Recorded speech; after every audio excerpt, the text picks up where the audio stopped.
जय हिंद एवरीवन। तो साथियों देखिए, हम लोग यहाँ पर बिहार पुलिस के लिए प्रैक्टिस सेट शुरू कर दिए हैं। सुबह के आपको डेली सुबह 9 बजे आपका वीडियो अपलोड कर दिया जाता है यूट्यूब चैनल पर।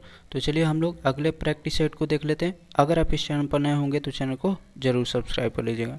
चलिए अगले क्वेश्चन को हम लोग देख लेते हैं। यहाँ पर किस संग्रहालय में कुषाण काल के मूर्तियों का संग्रह अधिक मिलता है? तो कौन सा ऐसा संग्रहालय है जिसमें कुषाण काल की मूर्तियों का संग्रह अधिक मिलता है? तो यहाँ पर आपके पास 4 विकल्प दिए गए हैं। तो आपका करेक्ट आंसर हो जाएगा यहाँ पर मथुरा संग्रहालय। देखिए मथुरा संग्रहालय में क्या है कि कुषाण काल के मूर्तियों का अधिक संग्रह मिलता है। तो ऑप्शन ए आपका करेक्ट हो जाएगा। चलिए हम लोग अगले क्वेश्चन को देख लेते हैं। Question number 2।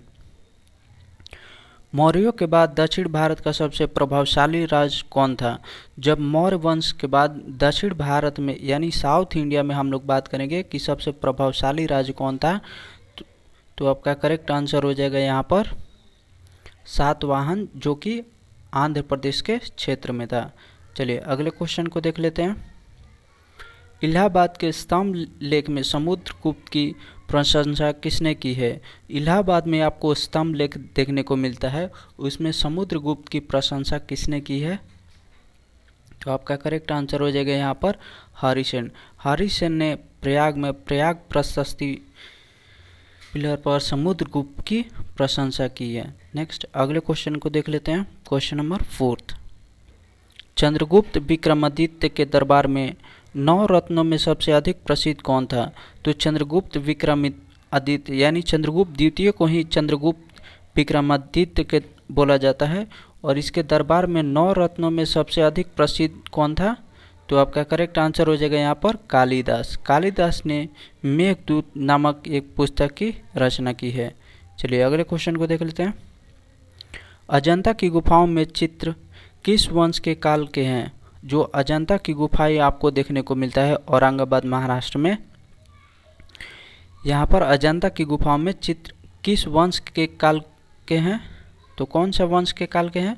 तो आपका करेक्ट आंसर हो जाएगा यहाँ पर गुप्त वंश के। ऑप्शन डी आपका करेक्ट हो जाएगा। नेक्स्ट अगले क्वेश्चन को देख लेते हैं।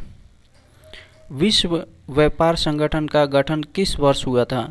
वर्ल्ड ट्रेड ऑर्गेनाइजेशन का बात करें, विश्व व्यापार संगठन का बात करें, तो इसकी स्थापना कब हुआ था? तो आपका करेक्ट आंसर हो जाएगा यहाँ पर 1995 में। ऑप्शन ए आपका करेक्ट। नेक्स्ट, भारत की राष्ट्रीय आय में सर्वाधिक योगदान किस क्षेत्र का है? भारत की राष्ट्रीय आय में सर्वाधिक योगदान किस क्षेत्र का है? तो आपका करेक्ट आंसर हो जाएगा यहाँ पर तृतीय सेक्टर। तृतीय सेक्टर को ही सर्विस सेक्टर भी बोला जाता है। नेक्स्ट अगले क्वेश्चन को देख लेते हैं। Question number 8। कौन सा उद्योग भारत को अधिकतम रोजगार प्रदान करता है? तो भारत में ऐसा कौन सा उद्योग है जो सबसे अधिक रोजगार प्रदान करता है? तो आपका करेक्ट आंसर हो जाएगा यहाँ पर कपड़ा का उद्योग। कपड़ा का उद्योग देखिएगा तो आपको सभी शहर में आपको देखने को मिल जाएगा, ठीक है। तो सबसे ज़्यादा अधिक रोजगार कौन सा उद्योग देता है? तो आपका कपड़ा का उद्योग देता है। नेक्स्ट अगले क्वेश्चन को देख लेते हैं। विश्व का सबसे महंगा शहर कौन है? विश्व का सबसे महंगा शहर का बात करें तो आपका करेक्ट आंसर हो जाएगा यहाँ पर जापान की राजधानी टोक्यो। नेक्स्ट अगले क्वेश्चन को देख लेते हैं। Question number 10। दीर्घ रेडियो तरंगे पृथ्वी की किस मंडल से परावर्तित होती है? तो दीर्घ रेडियो तरंगे पृथ्वी के किस मंडल से परावर्तित होती है? तो आपका करेक्ट आंसर हो जाएगा यहाँ पर आयन मंडल। ऑप्शन सी आपका करेक्ट हो जाएगा। चलिए अगले क्वेश्चन को देख लेते हैं। वेनेजुएला के घास के मैदान को क्या कहा जाता है? वेनेजुएला के घास के मैदान को क्या कहा जाता है? तो आपका करेक्ट आंसर हो जाएगा यहाँ पर लानोस। पाम्पास ये आपको अर्जेंटीना में देखने को मिलेगा। डाउन्स ये आपको ऑस्ट्रेलिया में मिलेगा। वेल्स साउथ अफ्रीका में। प्रेरिस यूरेशिया में यूरोप में आपको देखने को मिलेगा। नेक्स्ट अगले क्वेश्चन को देख लेते हैं। 7 पहाड़ियों का नगर किसे कहा जाता है? 7 पहाड़ियों का नगर का बात करें तो आपका करेक्ट आंसर हो जाएगा यहाँ पर रोम को 7 पहाड़ियों का नगर कहा जाता है। चलिए अगले क्वेश्चन को हम लोग देख लेते हैं।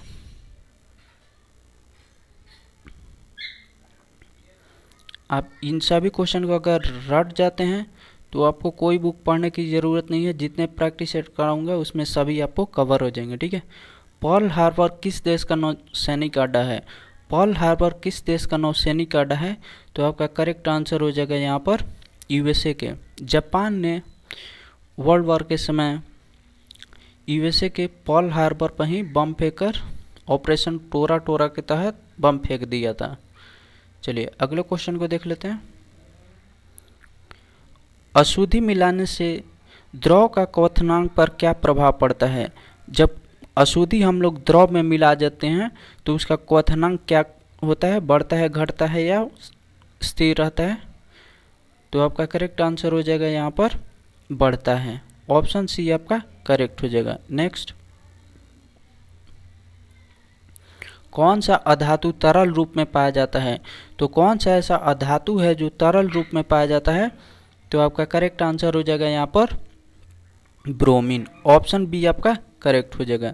नेक्स्ट अगले क्वेश्चन को देख लेते हैं। प्राकृतिक गैस में सर्वाधिक मात्रा किसकी होती है? प्राकृतिक गैस में सर्वाधिक मात्रा का बात करें तो आपका करेक्ट आंसर हो जाएगा यहाँ पर मीथेन। ऑप्शन डी आपका करेक्ट हो जाएगा। नेक्स्ट अगले क्वेश्चन को देख लेते हैं। प्रथम प्रखनली शिशु का जन्म कहाँ हुआ था? प्रथम प्रखनली शिशु का जन्म का बात करें तो आपका करेक्ट आंसर हो जाएगा यहाँ पर इंग्लैंड में हुआ था। नेक्स्ट अगले क्वेश्चन को देख लेते हैं। पचे हुए भोजन का अवशोषण कहाँ होता है? पचे हुए भोजन का अवशोषण का बात करें तो आपका करेक्ट आंसर हो जाएगा यहाँ पर छोटी आंत में, स्मॉल इंटेस्टाइन में क्या होता है, जितने भी भोजन पचे हुए होते हैं उनका वहाँ पर अवशोषण होता है। अगले क्वेश्चन को देख लेते हैं। मानव शरीर में कितने प्रकार के अमीनो अम्ल पाए जाते हैं? तो मानव शरीर में अमीनो अम्ल का बात करें तो आपका करेक्ट आंसर हो जाएगा यहाँ पर 20। इसमें से 10 एसेंशियल एमिनो एसिड होते हैं और 10 नॉन एसेंशियल एमिनो एसिड होते हैं। ठीक है, तो 10 और 10 टोटल 20 अमीनो अम्ल होते हैं हमारे शरीर में। नेक्स्ट अगले क्वेश्चन को देख लेते हैं। प्रोटोजुआ कैसा जीव है? प्रोटोजुआ कैसा जीव है? तो आपका करेक्ट आंसर हो जाएगा यहाँ पर एक कोशिकीय है, यानी सिंगल सेल ऑर्गेनिज्म है। अगले क्वेश्चन को देख लेते हैं। भारी जल का अणुभार कितना होता है? हेवी वाटर का अणुभार का बात करें तो आपका करेक्ट आंसर हो जाएगा यहाँ पर 20 होता है। ऑप्शन सी आपका करेक्ट हो जाएगा। नेक्स्ट, दल बदल विरोधी कानून कब पारित किया? दल बदल विरोधी कानून कब पारित किया गया था? तो आपका करेक्ट आंसर हो जाएगा यहाँ पर 1985 में। ये 52वां संविधान संशोधन 52 यानी 52वां संविधान संशोधन 1985 में आपका ये पारित हुआ था। नेक्स्ट, राष्ट्रपति पर महाभियोग की प्रक्रिया किस देश के संविधान से लिया गया है? तो राष्ट्रपति पर महाभियोग की प्रक्रिया किस देश के संविधान से लिया गया है? तो आपका करेक्ट आंसर हो जाएगा अमेरिका के संविधान से। अमेरिका के संविधान से राष्ट्रपति पर महाभियोग लगाने की प्रक्रिया लिया गया है। अगले क्वेश्चन को देख लेते हैं। मुंबई उच्च न्यायालय की स्थापना कब हुई थी? मुंबई उच्च न्यायालय का बात करें, मुंबई हाई कोर्ट की स्थापना का बात करें तो आपका करेक्ट आंसर हो जाएगा यहाँ पर 1862 में। तो देखिए बॉम्बे, कलकत्ता और मद्रास इन 3 जगहों पर 1861 अधिनियम के तहत 1862 में उच्च न्यायालय की स्थापना किया गया था। अगले क्वेश्चन को देख लेते हैं। फूलों की घाटी किस राज्य में स्थित है? फूलों की घाटी का बात करें तो आपका करेक्ट आंसर हो जाएगा यहाँ पर उत्तराखंड। ऑप्शन ए आपका करेक्ट हो जाएगा। नेक्स्ट अगले क्वेश्चन को देख लेते हैं। देखिए यहाँ पर फूलों की घाटी दिया गया है, यही आपका साइलेंट घाटी पूछता, साइलेंट वैली, तो आपका करेक्ट आंसर हो जाता केरल। साइलेंट वैली कहाँ पर मिलता है? केरल के क्षेत्र में देखने को मिलेगा। नेक्स्ट, अ सेकुलर एजेंडा पुस्तक के लेखक कौन है? अ सेकुलर एजेंडा पुस्तक के लेखक का बात करें तो आपका करेक्ट आंसर हो जाएगा अरुणा शैली। ऑप्शन डी आपका करेक्ट हो जाएगा, अरुणा शौरी हो जाएगा। नेक्स्ट अगले क्वेश्चन को हम लोग देख लेते हैं।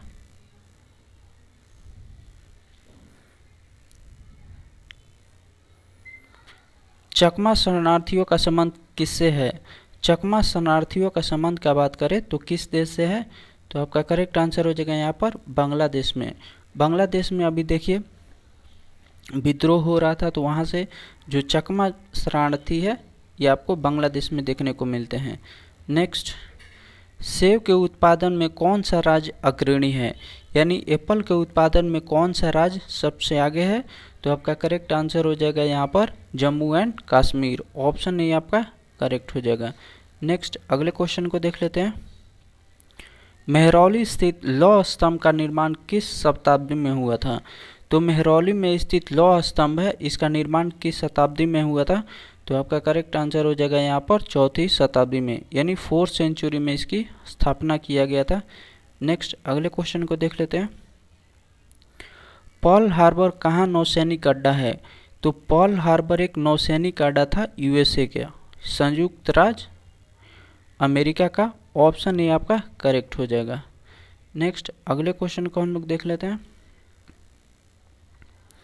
विश्व भारती का मुख्यालय कहाँ है? विश्व भारती का मुख्यालय का बात करें तो आपका करेक्ट आंसर हो जाएगा यहाँ पर कोलकाता में। ऑप्शन डी आपका करेक्ट हो जाएगा। नेक्स्ट, अगले क्वेश्चन को देख लेते हैं।